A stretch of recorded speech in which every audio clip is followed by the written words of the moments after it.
Halo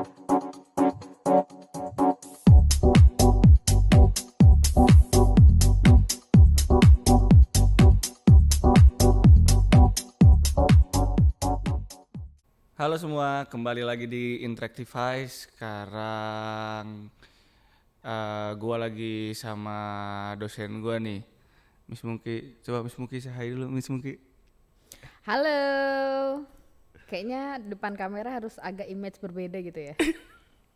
Duh, Gimana, Beb? aku mau baik, Miss. Miss gimana, Miss? Alhamdulillah, makin pusing sih ngurus Makin kalian. pusing. Enggak. Happy. Alhamdulillah. Sehat. Seru lah, Miss Mungki mah. Dilihat-lihat mah, jalan-jalan ke luar negeri. Part of the job. Ini dekat-dekat ini ada lagi nggak sih, Miss? Jalan-jalan? Masih ngerjain proyek gender profiling di Lombok Timur. Pas nih, Nanti pas. September atau Oktober kita balik. Saya sama teman-teman tim. Terus terdekatnya lagi eh, paling ya membina menjalin networking ke beberapa daerah. Jadi apa, Beb? Enggak, pas aja mumpung Miss kayaknya ahli ini kan dalam hal gender-genderan gini. Nah, tapi itu kalau yang di Lombok tentang apa, Miss? Lombok itu riset kami tuh jadi di sana ada sekolah perempuan. Jadi sekolah perempuan yang tapi bayangannya bukan siswanya adalah perempuan remaja muda atau kategori anak-anak ya, bukan. Tapi adalah para perempuan yang survivor pernah menjadi korban kekerasan, baik itu KDRT maupun seksual, dan mereka ini kemudian berdaya gitu lewat sekolah perempuan ini, dan kemudian mereka dilatih untuk mempunyai skill-skill yang menjadi bekal mereka untuk hidup mandiri di komunitas secara sosial di lingkungan mereka. Nah, kemudian yang kami lakukan di sana adalah salah satunya memberikan pelatihan kepada mereka tentang keterampilan public speaking, karena gini, perempuan di banyak daerah terutama di kita budaya timur dan khususnya di Indonesia itu karakternya berbeda dengan perempuan yang berada di dalam kota. Artinya perempuan yang berada di dalam skup perkotaan itu biasanya lebih bisa speak up, mengutarakan pendapatnya. Tapi kalau misalnya perempuan-perempuan yang di daerah yang kemudian juga mereka pendidikannya gitu, mohon maaf, tidak sampai universitas, itu ada benturan budaya di sana yang mempengaruhi pola pikir mereka, yang itu akibatnya akan mempengaruhi cara pandang dan sikap mereka ke masyarakat itu tadi gitu. Jadi itu fokus kami ke sekolah perempuan itu. Jadi apa yang bisa kami bantu ke sana untuk menambah skill mereka. Salah satu di antaranya, bukan salah satu, di antaranya ada soal public speaking, ada soal kemarin adalah branding, terus cara membuat storytelling di media sosial.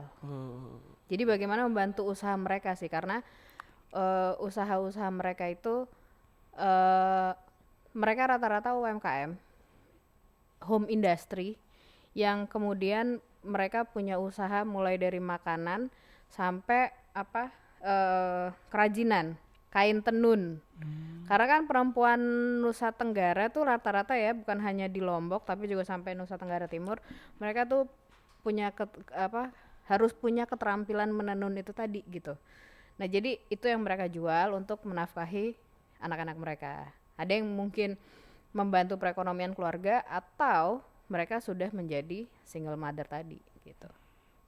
Tapi yang diberdayain tuh wanita-wanita yang emang backgroundnya tuh yang beneran karena kekerasan atau emang karena ada juga yang kayak kayak cuman ada cewek terus ditinggal sama orang tuanya terus gak bisa udah dewasa tapi belum jadi apa-apa, itu bisa nggak sih, Miss? Apa cuman gitu? Sebenarnya wadah itu dibuat oleh teman-teman dari uh, what it call, ada sebuah yayasan di sana yang saya kebetulan lupa mau saya sebutin. LPSDM, nanti silakan di browsing LPSDM itu apa. Jadi LPSDM menaungi yayasan ini menaungi sekolah perempuan ini. Sekolah perempuan adalah salah satu program LPSDM tadi.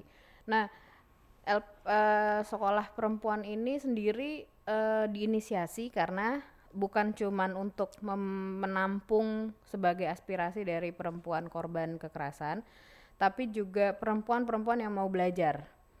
Nah, ini ageless, jadi tidak terpaut usia, mau berapapun usianya. Kalaupun ada yang mau bergabung untuk belajar, mereka dengan terbuka untuk menerima mereka. Nah, apakah tadi pertanyaannya kembali kepada ini apakah hanya korban kekerasan? Enggak. Ada juga yang bergabung memang karena eh, jadi sedikit saya cerita soal background dulu ya. Basic dulu ya. Kita bicara tentang gender. Gender itu adalah konsep di mana terlihat perbedaan antara perempuan sama laki-laki. Kalau dari ini gender dan jenis kelamin itu beda. Kalau gender itu dipengaruhi oleh sosial, perspektif dan lain sebagainya. Jenis kelamin itu adalah apa yang dibawa oleh tiap individu ketika dia lahir. Nah, Habib ada terus kemudian yang disebutnya cisgender dan macam-macam. Habib itu lahir laki-laki.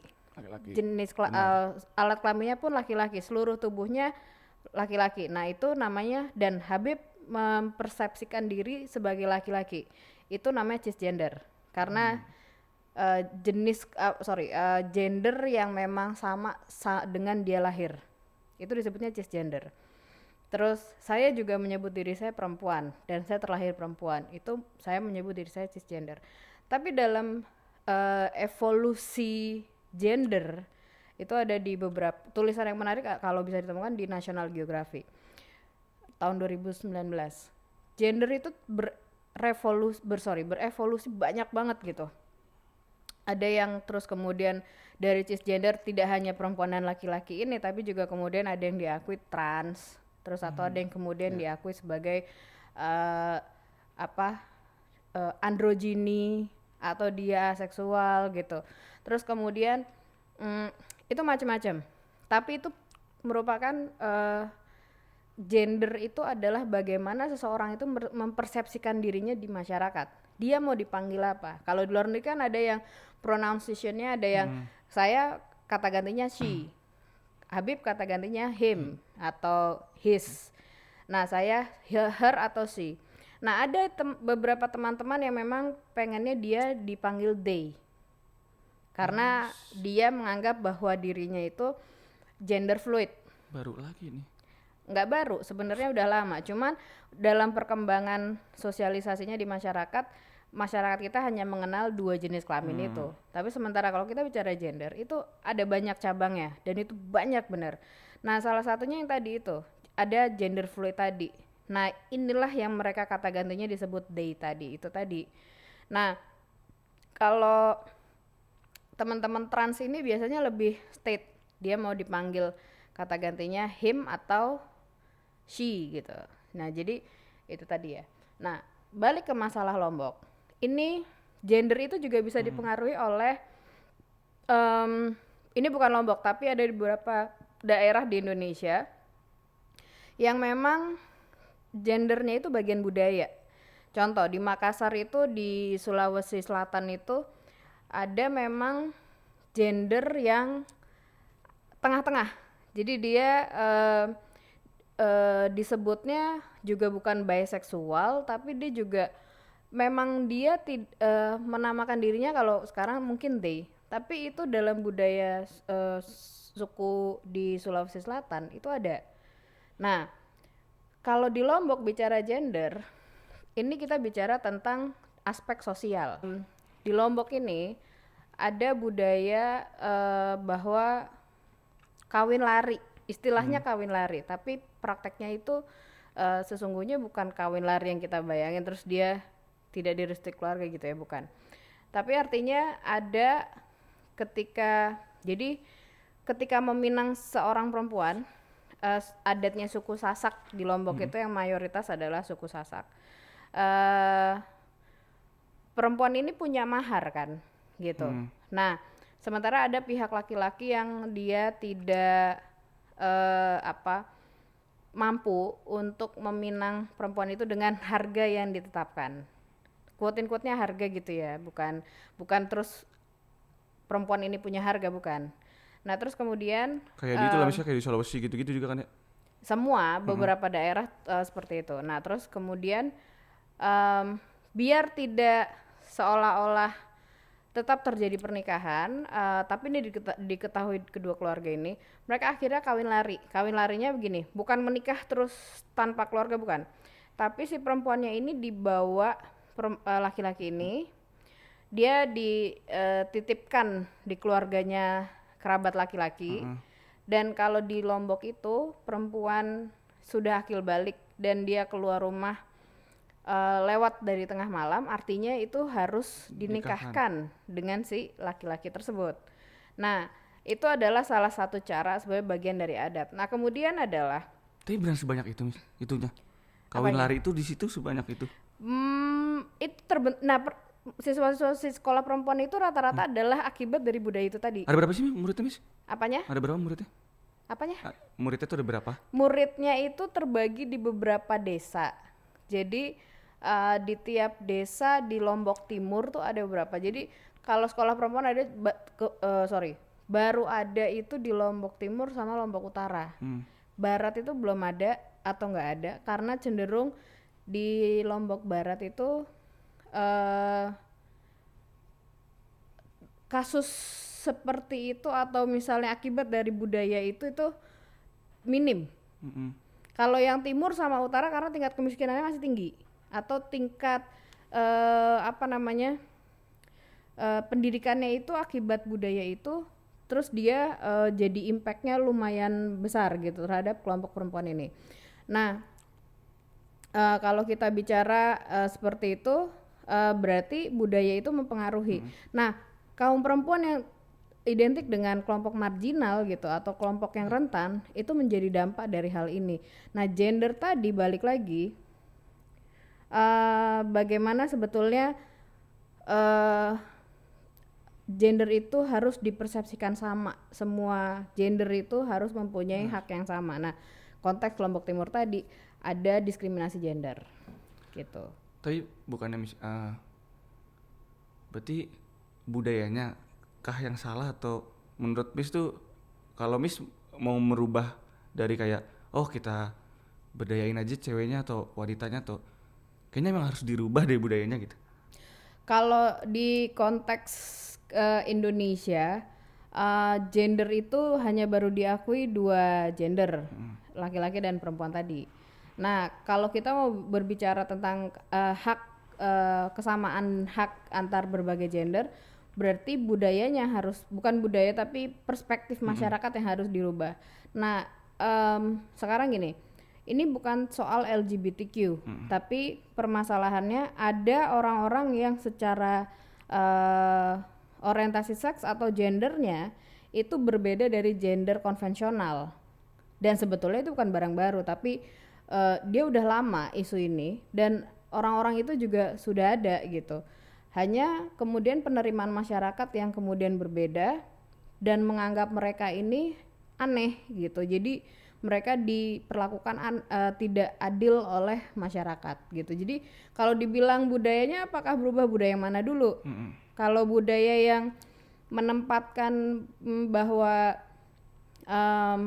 selain gender perempuan dan laki-laki salah, ya berarti ada yang salah di situ gitu. Kalau nggak kayak di Lombok tadi deh Miss, kayak dengan kayak perempuan kalau jam 12 ke atas harus keluar lebih dari jam 12 harus dinikahin kayak gitu-gitu kan, maksudnya ngebentuk kayak jadi kebiasaan kayak berarti gue harus maksudnya ya kawin larinya bahkan terus makin banyak dong kalau semua orang tua di sono berpikir kayak gitu, dan malah makin banyak ya wanita-wanita kayak tadi dong. Ya berarti emang kalau di kasusnya Lombok itu memang budayanya yang harus dirubah. Jadi memang perspektif yang lama itu harus mulai digeser, dan itu memang yang selama ini yang saat ini sedang dilakukan oleh sekolah perempuan ini. Jadi kemudian siswa-siswanya ini menjadi agent di masyarakat untuk mengedukasi anak-anak perempuan mereka bahwa nikah muda agak saya ralat, bukan nikah muda tapi pernikahan anak perempuan yang di bawah umur masih kategori anak itu tidak boleh dinikahkan dulu. Karena tadi secara pemikiran, kematangan reproduksi dan mental belum siap untuk menjadi ibu rumah tangga. Tapi pernah ada protes gak sih Miss kayak gitu-gitu? Maksudnya kan dengan ya perubahan yang mendadak tiba-tiba harus mencoba buat kayak ya jangan ada nikah di bawah umur gitu-gitu. Ada, dan itu kan yang kemudian bahkan yang ada yang dilakukan waktu itu, ada yang cerita ketika dia punya anak perempuan terus anak perempuannya dibawa ke Jawa. Kalau ada keluarga yang di Jawa, di Pulau Jawa, pokoknya keluar Lombok. Karena takutnya kalau anak perempuan itu ditaruh di tempat wilayah mereka, itu kena adat itu. Jadi kalau dia main keluar rumah, nih kayak Habib misalnya, Habib suka sama Ataya misalnya. Terus Habib main sama Ataya sampai tengah malam. Lewat jam 11 malam aja. Nah, Habib ngulangin Ataya, nganterin pulang padahal baru kerja kelompok nih, bukan pacaran. Terus nanti sama orang tuanya Ataya, kamu disuruh nikahin Ataya. Ayo lari saya Miss. Iya emang. Jadi di Lombok itu nggak bisa kamu nggak bisa nolak adat itu. Oh, dan dipaksa banget. Dan harus. Enggak. Jadi kalau laki-lakinya mungkin nggak ada penolakan ya, tapi dari pihak perempuan kalau menolak itu dianggap aib. Ya, melakukan sesuatu jadi yang buruk lah. Konsekuensi kalau anak perempuan di suku Sade itu keluar rumah dan kemudian lewat tengah malam itu akan menjadi aib buat keluarganya karena dianggap dia sudah melanggar norma gitu. Ya kan? Jadi hal itu yang kemudian mempengaruhi di banyaknya kasus kekerasan di Lombok itu yang berakar dari budaya itu tadi. Nah kalau itu berarti masalahnya di situ ya budayanya harus dirubah, gitu. Nah itu memang perlu karena budaya itu kalau kita bicara budaya kebiasaan. Ya. Nah kebiasaan itu kan udah terbangun dari zaman dulu sampai sekarang. Tapi dengan banyaknya nih misalkan kayaknya kan mungkin bukan cuma di Lombok doang nih Miss yang kayak gitu-gitu. Pastilah kan karena Indonesia kan budaya banget lah. Iya. Pokoknya udah pasti kan yang kayak kasus Lombok gitu-gitu pasti banyak. Nah, sebenarnya pemerintah tuh support gak sih sama program-program yang kayak dibikin sama yayasan gitu-gitu? Sekolah perempuan ini kebetulan disupport oleh Kementerian Pemberdayaan Perempuan dan Perlindungan Anak (KPPA) dan juga UNICEF, UNFPA juga. Jadi emang ini merupakan bagian dari pemerataan SDG, Sustainable Development Goals, yang itu juga menjadi target utama pembangunan di Indonesia dan di seluruh dunia, di seluruh negara secara global. Dan salah satunya poin kelima yaitu kesetaraan perempuan, pemberdayaan perempuan, women empowerment, itu yang menjadi akar dari terbentuknya sekolah perempuan ini tadi gitu. Nah support sudah ada dari, cuman yang masih agak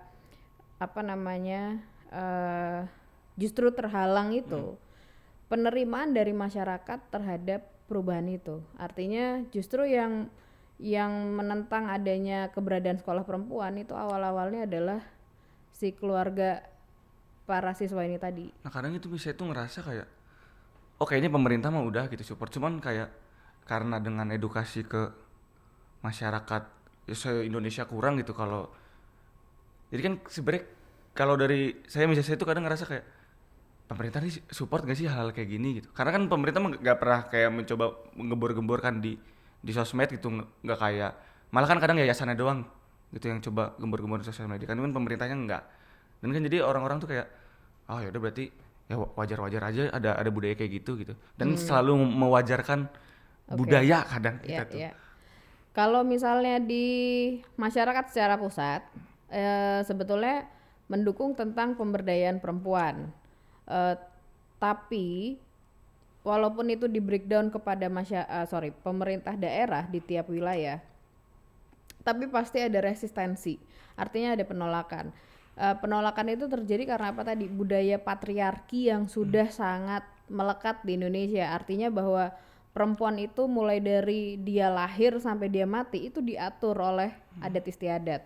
Nah, mulai dari perempuan yang memakai baju misalnya korban perkosaan, masih ada yang menilai Iya, bahwa itu akibat dari pakaiannya. pemakaian pakaian baju. Terus kemudian atau dianggap dia jadi korban perkosaan karena salah sendiri kenapa keluar malam kayak gitu. Nah, hal-hal kayak seperti itu yang itu masuknya ke dalam budaya patriarki tadi, bahwa perempuan dinilai dari perspektif laki-laki. Perempuan tidak mempunyai hak untuk mengatur dirinya sendiri. Sampai mungkin nanti kalau mau menikah, calon suaminya pun diatur sama keluarga. Dia tidak bebas memilih saya maunya nikah sama Habib, padahal orang tuanya memilihkan nikah sama mungkin pangeran Brunei gitu. Oh ya jelas Pangeran Brunei aja. Iya makanya kan, tapi kan kalau hatinya sukanya sama Habib nggak bisa kan gitu. Nah, hal seperti itu yang termasuk dalam budaya patriarki, bahwa perempuan itu belum memiliki kebebasan penuh terhadap dirinya sendiri gitu. Terutama adat-adat di Indonesia yang memang patriarki seperti Jawa, Batak, terus ke Bali, Lombok gitu. Itu seperti itu. Nah saya tuh kadang penasaran kayak menurut Miss cara ngedukasi masyarakat yang masih terlalu apa ya? Saya juga kan kadang ngerasa kayak oh orang tua saya juga masih kayak gitu.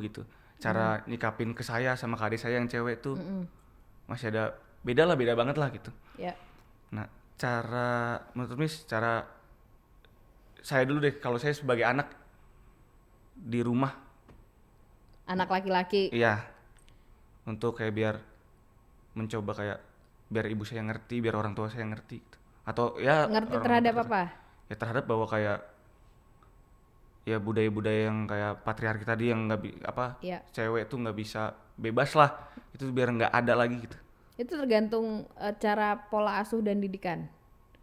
Jadi gini, kalau dia dari kecilnya dididik oleh orang tuanya, misalnya laki-laki itu nggak boleh melakukan pekerjaan domestik, misalnya anak laki-laki nggak boleh nyapu, anak laki-laki nggak boleh ke dapur, anak laki-laki tuh nggak boleh cuci baju, dia ya udah main aja gitu. Itu adalah didikan patriarki. Tapi kalau didikannya misalnya bangun tidur, rapiin kamar, kasurnya dirapin sendiri, kamarnya dibersihin sendiri, baju dirapin sendiri, itu namanya melatih anak itu untuk menerima bahwa keadilan gender itu seperti apa, bahwa anak laki-laki juga diperlakukan sama oleh anak perempuan. Artinya yang bertanggung jawab melakukan pekerjaan domestik bukan cuma anak perempuan tapi juga anak laki-laki. Nah itu akan sampai dia dewasa, pola itu akan terbentuk gitu. Jadi sebetulnya akarnya kalau mau merubah budaya itu atau kebiasaan itu berakar dari pola asuh sama parenting itu tadi.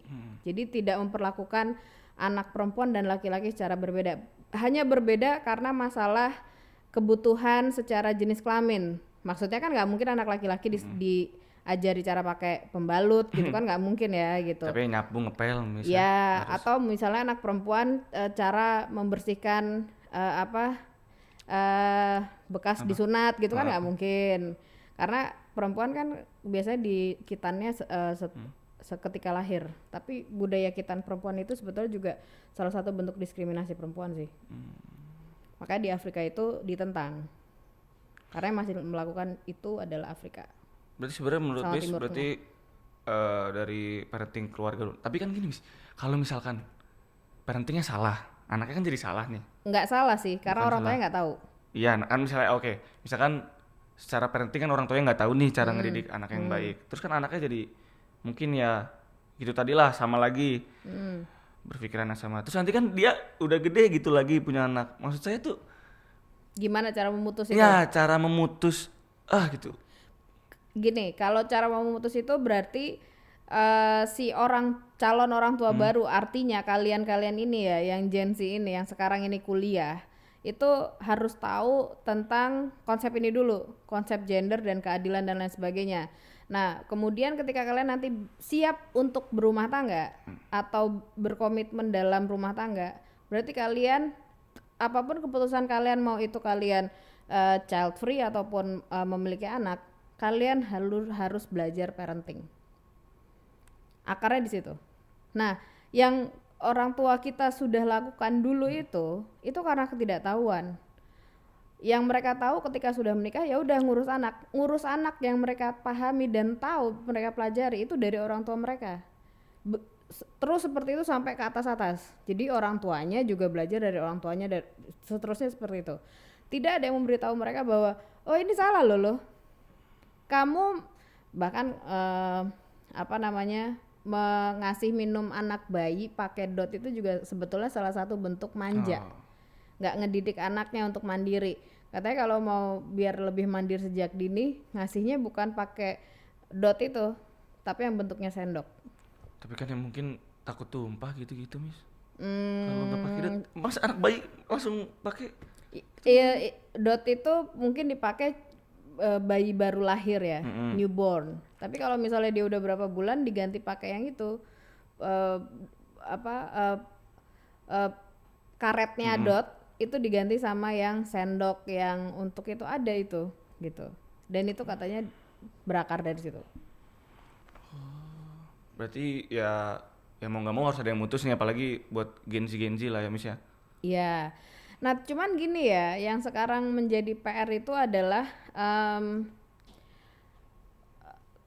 kalian tuh Gen Z lebih banyak nonton parenting atau whatsoever gitu dari film yang kalian lihat. Tapi emang dan ya, orang tua. Deketnya apalagi film. Iya. Nah, masalahnya, nah itu juga menjadi PR juga bagi para sineas ya. Apakah film yang masuk ini kemudian terfilter? Sebenarnya gini, kita nggak bisa mendikte orang untuk membuat karya seni kan, termasuk film itu. Tapi yang bisa kita lakukan adalah diri kita memfilter sendiri untuk diri kita. Nah, artinya kita mau nonton apapun kita tahu bahwa ini nggak benar. Kayak misalnya mohon maaf gitu ya, orang nanti disensor, suicide misalnya kayak gitu. Suicide itu kenapa orang bisa suicide? Nah, kita nonton film yang itu kan bukan berarti kita membenarkan bahwa suicide itu adalah tindakan yang benar gitu. Nah, itu contoh. Jadi seperti kayak mukul anak, apakah itu tindakan yang benar? Dibenarkan? Enggak. Gitu. Tapi gini juga, bukan berarti karena kita bicara kekerasan terhadap anak, terus kemudian kita mendidik dia menjadi anak yang manja gitu. Nggak bisa juga.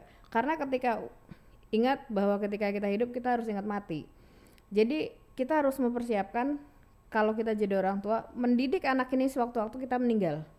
Apakah dia bisa cukup mandiri nggak ngurus diri dia sendiri minimal itu. Nah tapi itu maksud saya tapi saya kadang ngerasa kayak parenting sekarang juga masih banyak orang yang bingung gitu, karena kadang ya kayak yang Miss pas itu kemarin cerita di kelas, mungkin di pemikiran keluarga itu parenting yang baik dong, kayak sama anaknya ya nggak pernah ngajarin ini, mungkin nggak pernah ditegasin, dan mungkin hal tersebut nantinya dia bisa jadi orang yang ya mungkin kadang tetap sukses, tetap baik sama orang, cuman kan ada yang kayaknya tapi harus agak kasar deh sama anak.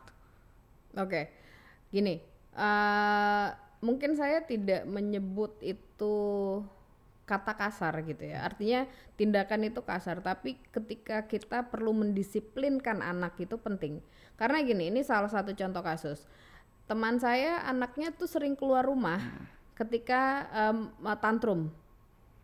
Kalau misalnya sebagai orang tua kita tidak memberitahu bahwa dia keluar rumah dan tanpa, apalagi anak itu belum dikasih handphone oleh orang tuanya karena masih SD, tidak memberitahu orang tua dan tindakan dia itu berbahaya buat diri dia sendiri terutama gitu. Nah, kalau kita tidak mendisiplinkan dan kita ngasih tahu itu salah, itu akan terus terjadi.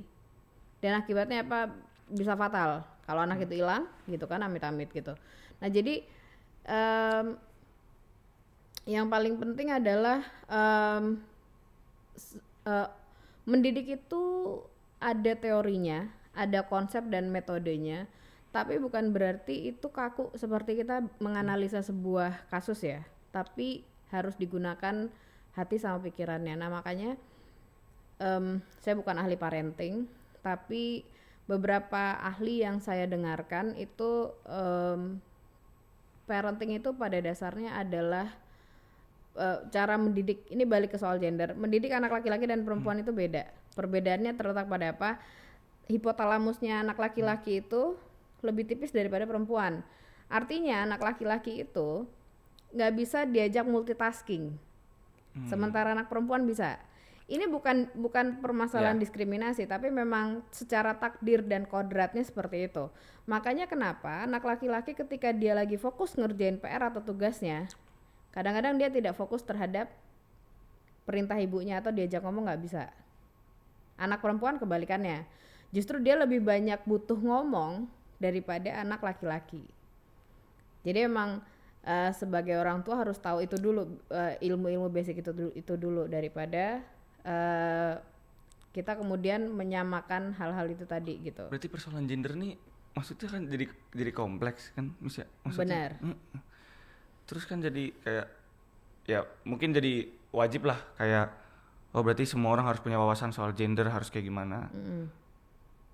Nah benar, maksudnya saya bingung tuh, jadi bingung karena harus dari mana mulai belajar. Ya pokoknya yang paling harus tahu dulu adalah gini, keadilan gender itu bukan dimulai dari perempuan katanya adil gender, berarti ya harus mau dong kayak angkat-angkat kayak laki-laki di SJW, gitu. SJW itu kan begitu Bukan kadang. itu, tapi yang harus dipahami terlebih dahulu adalah sebagai manusia kita harus memperlakukan setiap orang sama. Setiap orang, bukan hanya sekedar jenis kelaminnya. Itu adalah basic treatment sosial kita. Tapi kalau kita bicara gimana caranya menyadarkan tentang keadilan gender itu, yang harus pertama disadari itu adalah konsep laki-laki dan perempuan. Itu beda. Bahwa perempuan itu dia punya rahim, secara sudah terlahir seperti itu. Perempuan punya rahim dan kemudian dia punya organ-organ untuk menampung sebuah calon anak gitu ya. Terus kemudian dia bisa menyusui anak itu gitu. Artinya ada konteks-konteks secara kodrat itu perempuan berbeda sama laki-laki. Sedangkan laki-laki dia juga secara hormonal berbeda sama perempuan. Tapi dalam hal kesempatan dan akses itu harus sama. Tapi bukan berarti perspektifnya katanya keadilan gender. Tapi kok nggak mau suruh ngangkat-ngangkat. Tapi soalnya kadang perdebatan di Twitter tuh yang begitu-begitu kadang yang bikin lucu, kadang bikin mungkin orang juga malas untuk kayak ngapain sih hal kayak gini harus terus gitu didebatin, karena maksudnya inti perdebatan itu cuman kayak yang kadang ya kalau saya baca tuh yang cewek pengen memperjuangkan karena harus ya gue juga berhak dong jadi pemimpin, jadi ini. Tapi yang cowoknya juga argumennya sama kayak harus ya gue juga berhak dong jadi pemimpin, jadi ini. Tapi yang cowoknya juga argumennya sama kayak tapi lu mau nggak jadi tukang, tapi lu mau ngangkat galon. Kalau kayak gitu terus orang bukannya malah mau belajar, bukan malah tertarik, tapi kan malah apa sih orang berantem terus cuman gara-gara ya. Karena gini, sekali lagi ya, sebagai pengguna media sosial kita harus paham dan sadari bahwa apa yang ada di media sosial itu tidak sepenuhnya real. Jadi karena ada pengaruh media sosial itu kan orang jadi hakim buat setiap orang gitu. Nah caranya gimana? Caranya itu tadi, literasi baca. Jadi media sosial itu menjadi satu tempat yang akhirnya dia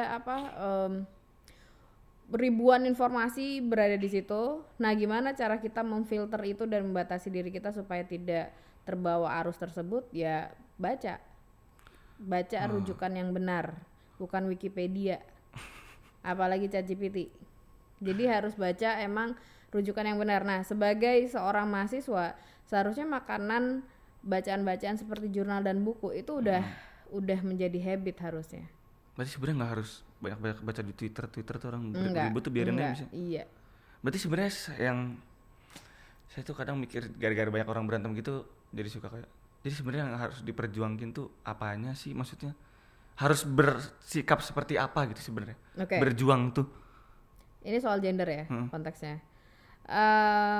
Kalau bagaimana caranya untuk menerapkan keadilan gender itu tadi, yang paling pertama dilakukan adalah ya tadi yang saya bilang, konsep tentang gender itu apa.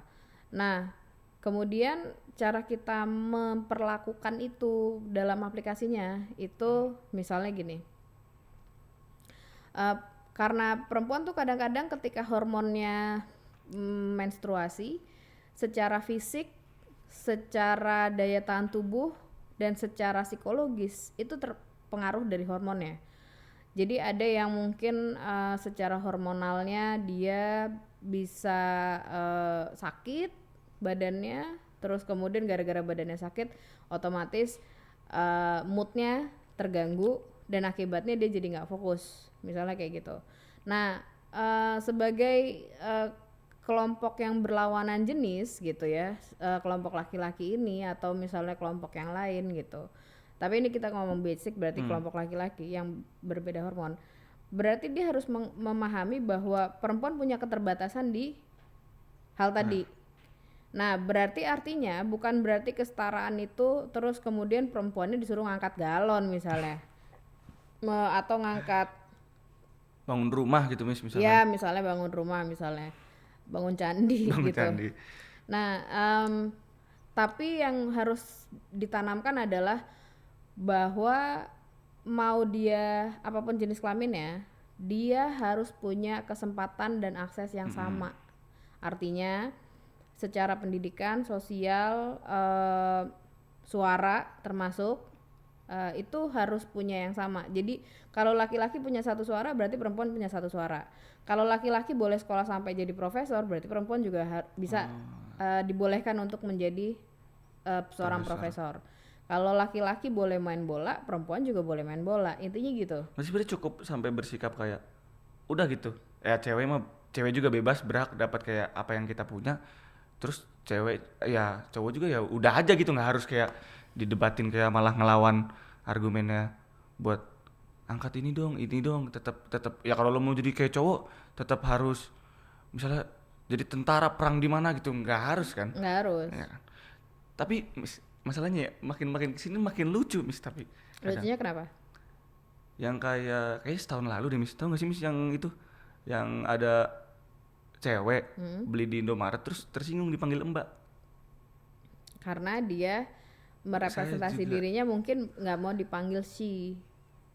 Nah iya yang gitu Atau sesimpel misalnya loh, makanya itu ketika kita kenal seseorang kita harus tanya dulu, hal basic yang harus kita confirm dari dia adalah kamu mau dipanggil apa. masa di Indomaret tapi begitu Ya tapi kan bisa jadi karena mungkin orang itu nggak nyaman dipanggil mbak, karena bisa jadi dia menganggap dirinya they. Masalahnya di mana? iya nggak masalah cuman kan akan jadi perdebatan baru lagi gitu kalau hal kayak gini kan maksudnya jadi perdebatan baru lagi karena Ya, kan itu balik ke mungkin di orangnya. Indonesia belum belum itu terus bayangin mas-mas Indomaret dia sopan kayak iya makasih mbak kok manggilnya mbak sih loh ya kan mas-masnya juga bingung kenapa harus harus tersinggung dipanggil mbak mas harus dipanggil kak tiba-tiba harus dipanggil mas gitu kan kita juga nggak. Nah, oke, gini, kalau menjawab kasus yang tadi itu sebenarnya balik ke permasalahan orangnya ya, personal. Memang agak sulit ya ketika di dalam situasi kayak gitu terus si Indomaret ini kasirnya nanya mau disebut apa, nanya kayak gitu kan nggak ada waktu juga ya. Nah makanya ada kata yang sekarang itu berkembang adalah sebutan kak. Kan kayak kalau kita order taksi online atau transportasi online itu kita bahasanya sering manggilnya pakai bahasa kak gitu. Nah jadi harusnya sih pakai kata tengah yang itu tadi ya, karena kalau kak itu kan tidak Ya itu nggak menjurus genderless, lah. tidak laki-laki maupun perempuan.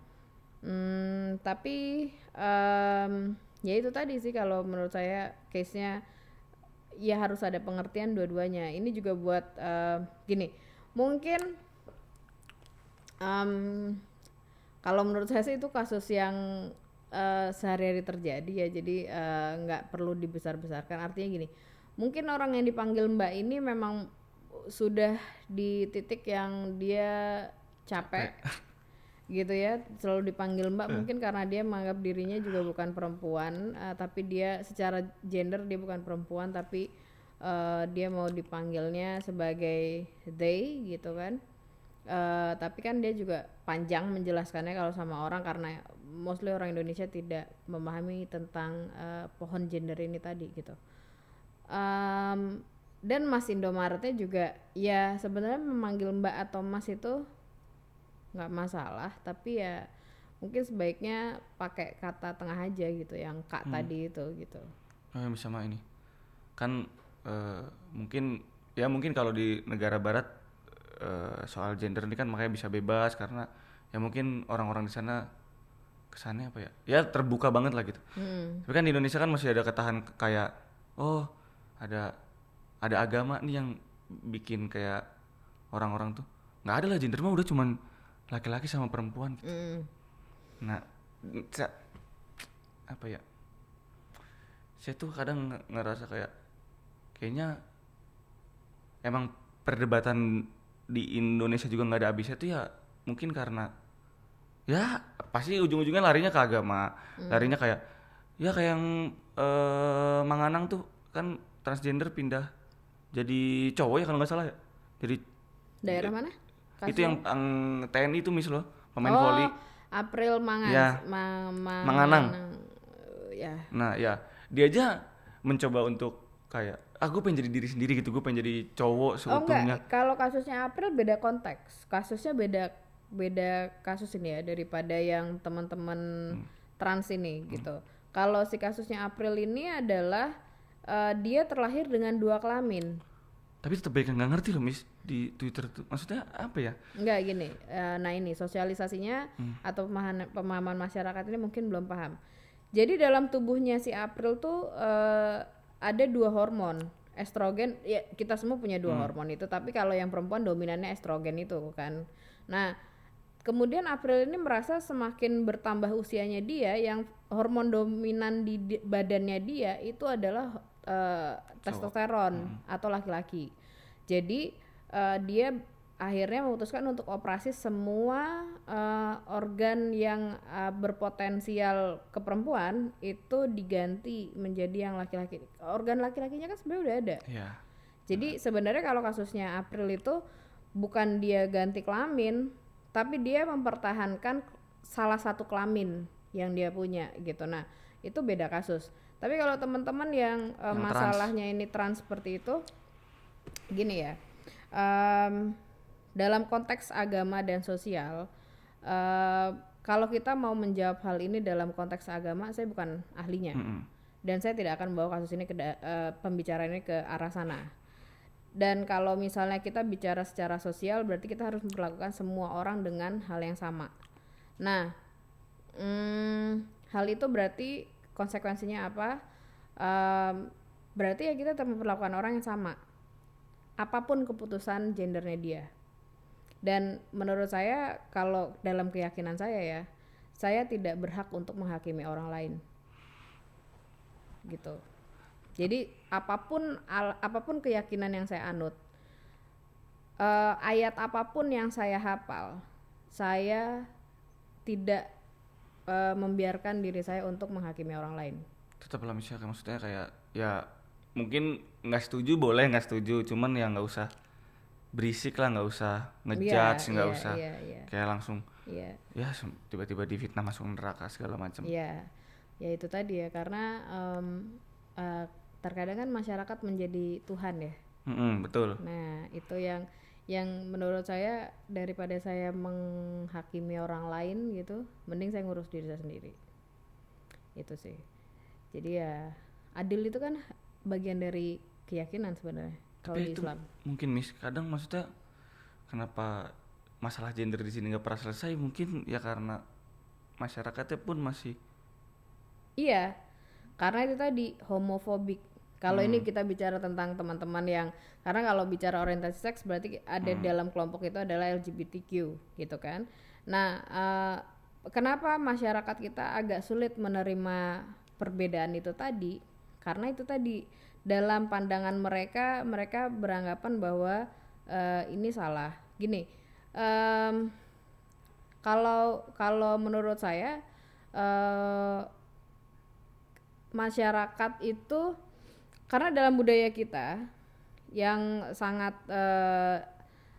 diklaimnya religius padahal nggak religius banget gitu, itu menganggap bahwa di luar hal itu harus dihukum mati dan lain sebagainya. Padahal mereka lupa bahwa kayak mereka minum alkohol Betul. dan mereka makan makanan yang diharamkan, itu sama jatuhnya. Tapi Kalau ya gitu. ini, kalau kita bicara soal perkara Iya, dosa nggak dosa, religius, iya. nggak boleh membedakan itu dosa kecil dosa besar. Kalau lu itu udah dosa. Orang gue pernah lihat orang pengen pengajian beli intisari. Nah ya, Ya, itu. jadi kan, nah makanya itu. Jadi menurut saya kita belum tentu lebih baik dari teman-teman yang trans ini gitu. Karena saya juga pernah menemukan teman-teman yang trans ini ternyata malah mereka, menurut saya ya, mereka lebih mulia daripada saya. Kenapa? Mereka bangun pesantren gitu. Dan kenapa mereka membangun pesantren? Karena mereka sadar bahwa teman-teman yang sudah kemudian menjadi trans ini, mereka nggak mau akhirnya memeluk sebuah agama atau malu untuk, ya let's say sholat gitu ya kalau di Islam, karena perbedaan gender ini tadi. Nah kemudian diwadahi itu gitu kan, perkara diterima enggaknya itu bukan urusan kita pun sholat belum tentu diterima gitu kan, yang merupakan cisgender gitu. Jadi menurut saya kita harus sudah selesai di pembicaraan apakah mereka ini salah atau enggak gitu. Tapi Indonesia nih menurut Miss bakal masih tabu terus hingga nanti apa? Makanya nggak maju-maju. Nah makanya harus dirubah. Kalau kita pengen maju berarti perspektif itu Tapi harus Miss mulai dirubah. percaya bisa? Kalau Bisa. saya ragu loh Miss, sumpah.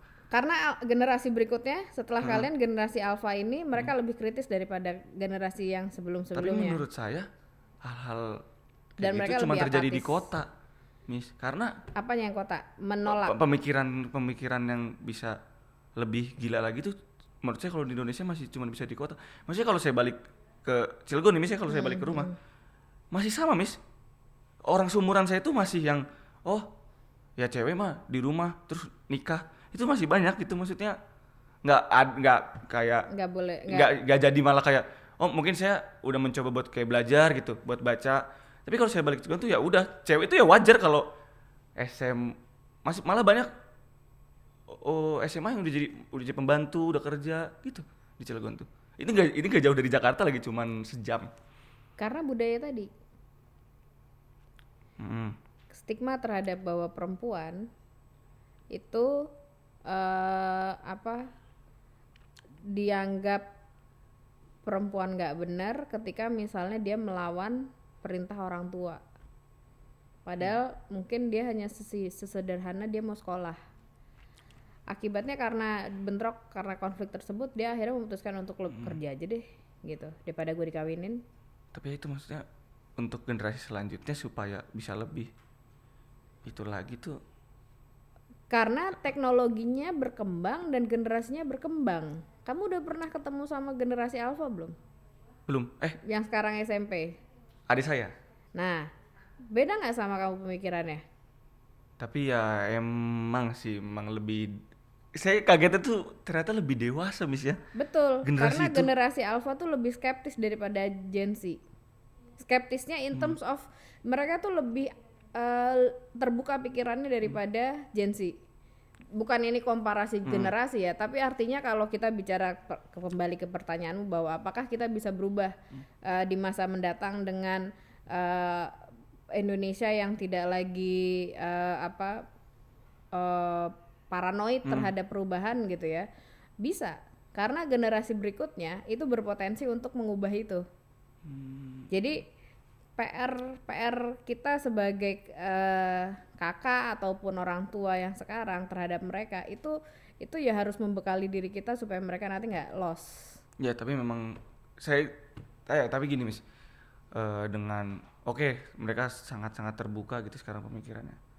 Oke, nanti mungkin secara ya soal dia memperjuangkan gender nanti akhirnya berhasil gitu. Semua orang akhirnya mengerti gitu kalau ya udah berarti emang gender tuh ada banyak dan harus saling ngerangkul gitu.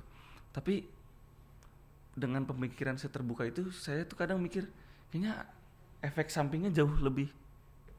Efek samping apaan? Efek samping pemikiran orang-orang nanti yang terlalu terbuka tuh Takut apaan? takut ya Takut homonya makin berkembang. nggak, bukan itunya, maksudnya Apa? sisi lain. Ini kalau yang menghargai itu saya sangat setuju lah, cuman yang bagian kayak misalnya anak SMP sekarang nakalnya Ya karena menurut mereka punya pemahaman sendiri. Jadi generasi alpha ini karena literasinya lebih banyak daripada Gen Z dan mereka terlahir lebih kepada perkembangan teknologi yang sangat masif. Bacaan mereka lebih banyak dan mereka ini bereksperimen. Jadi mereka ini mereka menganggap bahwa apa yang mereka baca itu yang harus dipraktekin gitu. soalnya anak sekarang aja beneran nggak bisa dibentak lagi, beneran harus diajak diskusi. Iya, Yang kayak metodenya iya begitu. saya ngeliat tadi saya itu harus diajak diskusi ya. Cuman ya itu tapi emang maksudnya dengan rasa penasaran yang tinggi tuh malah bikin kayak aduh anjing, adik gua bakal gini-gini nggak ya, bakal ngapain ya nanti gitu. Enggak sih. Dengan apalagi kadang saya ngerasa tuh misalnya orang tua saya aja lebih ngewajarin adik saya untuk melakukan hal-hal yang kayak ya pacaran gitu. Pas ke saya tuh dibentak, tapi pas ke adik saya tuh kayak diajak cerita, oh ya udah gitu. Karena kalau kamu di treat yang sama, kamu nggak akan jadi kayak sekarang. Karena udah beda generasi. Kamu sama adik kamu, misalnya adik kamu sekarang SMP, itu beda. Anak SMP yang generasi alpha sekarang, itu pemikirannya lebih open minded. Jadi kalau menurut mereka itu doesn't make sense gitu, ya they will not do it gitu. Kayak sesederhana itu anak-anak generasi alpha. Jadi PR saya nanti ke depan setelah kalian lulus adalah mempersiapkan diri saya untuk berganti metode ngajar menghadapi Tapi generasi siap, yang Miss. baru. Bisa, karena Gak marah-marah bisa Miss emang? Miss Mungki kenapa? gak marah-marah, gak bentak-bentak. Kan beda ya. Gitu. Jadi tetap harus didisiplinkan karena kalau enggak bablas gitu. Tapi mungkin cara komunikasinya aja sih yang beda. Berarti ya seharusnya berarti kan mulai ya setahun 2 tahun ini harusnya mulai berkembangnya misalnya itu ya, persoalan soal gender maksudnya lebih terbuka lagi. Kalau masalah gender mereka ini, nah ini yang lucu ya, generasi alpha ini mereka nggak tabu. Contohnya adalah misalnya mereka kalau generasi saya perempuan memuji laki-laki itu kayak yang tabu gitu. Kalau yang sekarang mereka ngomong, kamu kok ganteng ya hari ini ya, kamu cakep loh, saya suka loh sama gaya kamu hari ini gitu. Anak-anak sekarang SMP tuh ngomong gitu loh, yang perempuan benar. ke temen-temen cowoknya, dan gitu juga misalnya Tapi emang lebih terbuka, temen-temen Miss. cowoknya. kerasa lebih Nah, terbuka. generasi saya kan beda, generasi kamu apalagi ke saya yang atas-atasmu jauh gitu, itu udah beda. Di zaman saya kita ngomong kayak gitu ke temen cowok itu kayak malu gitu, Habis sebagai diceng-cengin, cewek Miss, abis begitu. gitu. Jadi ya tentang keadilan gender, apakah kita bisa berubah di masa mendatang? Positively bisa. Siap. Oke. Kayaknya waktunya udah habis Miss, jadi kita harus nutup podcast ini padahal aduh seru nih, padahal bisa panjang nih. 4 hari Miss ya Miss ngobrol Miss. Bisa. Oke. Tapi gini sih, sebagai closing dari saya, gender itu sebetulnya adalah bukan jenis kelamin, tapi lebih kepada bagaimana orang menerima dirinya secara sosial tadi itu, perspektif dia terhadap dirinya mau diterima di masyarakat seperti apa. Makanya tadi saya menyebutkan ada beberapa gender yang terkait gitu, bukan cuma laki-laki dan perempuan. Nah, kedepannya kita tidak bisa menolak ini. Kita tidak bisa juga memaksa atau orang untuk berubah sesuai dengan kemauan kita gitu. Menurut saya yang harus dilakukan adalah kita harus memulai dari diri kita dulu untuk menerima perubahan itu. Siapapun yang kita temui, kita tidak berharap dia sesuai dengan harapan kita gitu. Tapi yang bisa dilakukan adalah kita menganggap dia setara sebagai manusia. Minimal kalau kau tidak setuju dengan keputusannya, minimal kau menganggap dia sebagai manusia itu setara gitu. Jadi ya bersyukur kalau bisa menerima keputusan dia misalnya menjadi trans misalnya kayak gitu. Itu lebih baik lagi gitu. Tapi saya juga tidak bisa memaksa orang, tapi minimal perlakukan dia secara adil, itu sih. Siap, siap. Oke, emang sangat bagus lah pesan-pesan Miss Mungkin. Dosen terbaik memang. Ya. Thank you. Oke, teman-teman sepertinya udah. Terima kasih semua.